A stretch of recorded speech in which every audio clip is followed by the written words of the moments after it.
Hello guys, I am S के सिंह और मैं अपने चैनल इंग्लिश बाय एस के सिंह में आज आपके लिए फिगर ऑफ स्पीच का 4 पार्ट लेके आया हूँ विद हिंदी एक्सप्लेनेशन के साथ। तो स्टार्ट करते हैं आज का वीडियो। तो आज का अपना फिगर ऑफ स्पीच है जुग्म।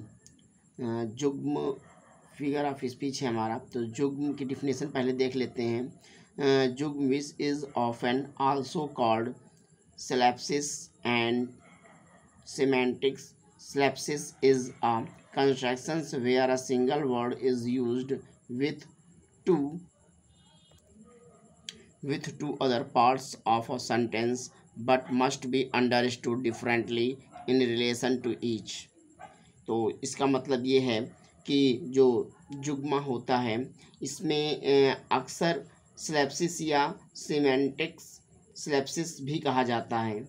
जो जुग्मा होता है इसे अक्सर सिलैप्सिस या सिमेंटिक्स सिलैप्सिस भी कहा जाता है।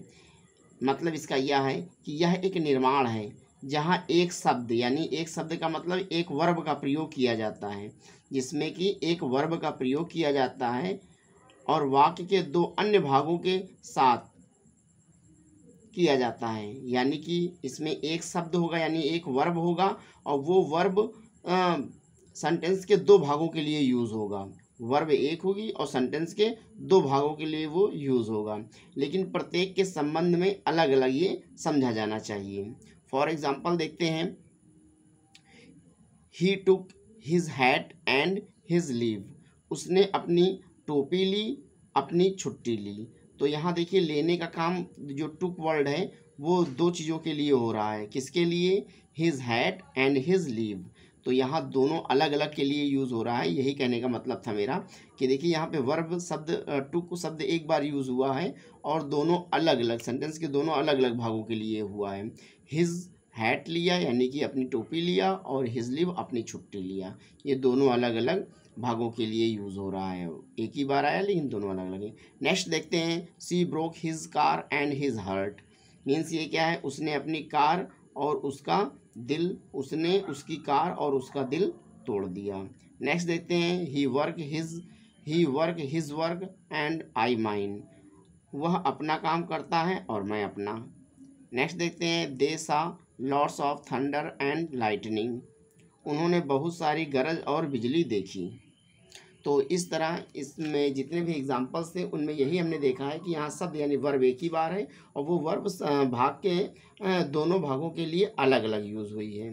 तो ये आपका था जुग्मा फिगर ऑफ स्पीच। आते हैं अपने नेक्स्ट फिगर ऑफ स्पीच पर। तो नेक्स्ट फिगर ऑफ स्पीच है हमारी अंडर स्टेटमेंट्स। ये फिगर ऑफ स्पीच मैं अपने पार्ट 3 में भी कंप्लीट करा चुका था, जिसके कि एक दो एग्जाम्पल रह चुके थे तो वीडियो रुक गया था। तो वहीं से इसको मैं दोबारा फिर से बता दे रहा हूँ। बाकी इसका डिफिनेशन मैंने कंप्लीट करा दिया था, तो फिर से देख लेते हैं अंडर स्टेटमेंट्स। तो इसकी पहले डिफिनेशन देख लेते हैं।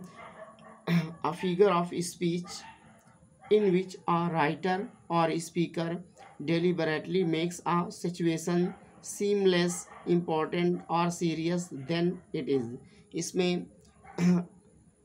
इसमें अंडर स्टेटमेंट का जो भाषण होता है, जो इसका स्टेटमेंट होता है, इसका एक आंकड़ा जिसमें एक लेखक या वक्ता जानबूझकर किसी स्थिति को कम महत्वपूर्ण या गंभीर वो लगता है उसको।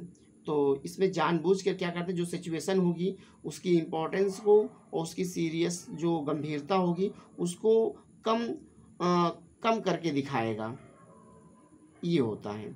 इसीलिए मैंने इसका हिंट मेट्रिक में दे दिया है न्यूनोक्ति या फिर पर्दा डालना, यानी उसकी इम्पोर्टेंस यानी उसकी गंभीरता को क्या कर देगा, पर्दा डालेगा। उतना से नहीं दिखाएगा जितना ये एक्चुअल में होगा, एक्चुअल से वो कम करके दिखाएगा। एग्जाम्पल देख लेते हैं, N atomic blast is somewhat noisy. एक परमाणु विस्फोटक कुछ हद तक शोर होता है। एक परमाणु विस्फोटक में कुछ हद तक शोर होता है, यानी कि कुछ हद तक यानी थोड़ा, जबकि उसमें बहुत ज़्यादा होता है। तो इसने क्या बताया, कुछ हद तक होता है सिर्फ। Hitler was not a nice man. Hitler एक अच्छा व्यक्ति नहीं था, जबकि वो कैसा था, बहुत ही क्रूएल व्यक्ति था। लेकिन देखिए किस तरह उसकी इस चीज़ को बहुत ही कम करके दिखाया है कि वो अच्छा आदमी नहीं था। नेक्स्ट देखते हैं, it was windies in New Orleans during the hurricanes Katrinas. New Orleans में तूफान कैटरीना के दौरान हवा चल रही है। तो देखिए इतना तूफान को क्या दौरा बता रहा है कि सिर्फ हवा चल रही है। न्यू ऑर्लियंस में तूफान कैटरीना के दौरान हवा चल रही है। नेक्स्ट देखते हैं, Bill Gates is financially secures. देखिए क्या बताया है, बिल गेट्स आर्थिक रूप से सुरक्षित है, जबकि वो क्या है, विश्व में नंबर 1 पे हैं। तो उनको सिर्फ क्या बताया है कि वो सिर्फ फाइनेंशियली क्या है, सिक्योर हैं, सुरक्षित हैं, आर्थिक रूप से सुरक्षित हैं। इतनी बड़ी चीज़ को कितना छोटा करके इन्होंने दिखाया है। तो यही आपका था, अंडर स्टेटमेंट में क्या किया जाएगा, न्यूनोक्ति या फिर पर्दा डालना, किसी भी क्वालिटी को कम करके दिखाया जाएगा जितना कि वो एक्चुअल में होगा। तो आते हैं कुछ इसके ऑप्शनल क्वेश्चन भी देख लेते हैं। तो पहला क्वेश्चन है, when the sound of a word resembles the meanings it denotes the figure of speech. देखिए when the sound of a word resemble, जब भी क्या किया जाएगा, किसी सेंटेंस में किसी साउंड को रिजेंबल किया जाएगा, तो आपका फिगर ऑफ स्पीच क्या होगा, ओनोमेटोपिया, ये होगा। ये मैंने आपको कराया था। तो ऑप्शन नंबर क्या हो जाएगा, बी। नेक्स्ट क्वेश्चन है, repetitions of the vowel sound in sequence of nearly word is called. मैंने बताया था जब भी क्या होगा, वॉवेल का रिपीटेशन होगा तो आपका एसोनेंस फिगर ऑफ स्पीच होगा। Option number C. ये मैंने सब वीडियो में आपके कराए हैं। मैंने इसके 4 पार्टों में पूरे फिगर ऑफ स्पीच कंप्लीट किया है। तो प्लीज़ इसके जो प्रैक्टिस करने से पहले आप ज़रूर एक बार रूल्स की वीडियो देख लें, ताकि बड़े आसानी से ये आपके हो जाएंगे, बहुत ही आसानी से हो जाएंगे। इसलिए एक बार प्लीज़ इन वीडियो को ज़रूर देखिएगा, रूल्स की वीडियो को। तो आते हैं नेक्स्ट क्वेश्चन से, what is the name of an implied simile. तो सिमली को कौन इंगित करता है, सिमली कौन इंगित करता है, मेटाफर, क्योंकि दोनों में तुलना किया जाएगा। और सिमली में क्या होगा, फिर लाइक एस तो तुलना वाले शब्द होंगे, उसमें तुलना किया जाएगा, और लाइक वाले शब्द नहीं होते मेटाफर में। आते हैं अपने नेक्स्ट क्वेश्चन पर। तो नेक्स्ट क्वेश्चन है हमारा, व्हाट इज डायरेक्ट एड्रेस,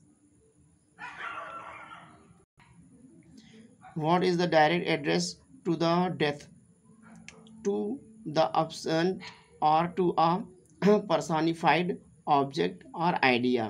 किसको एड्रेस किया जाएगा डायरेक्ट, डेथ को कौन संबोधित करता है डायरेक्ट, तो आपका ये हो जाएगा एपॉस्ट्रोफे।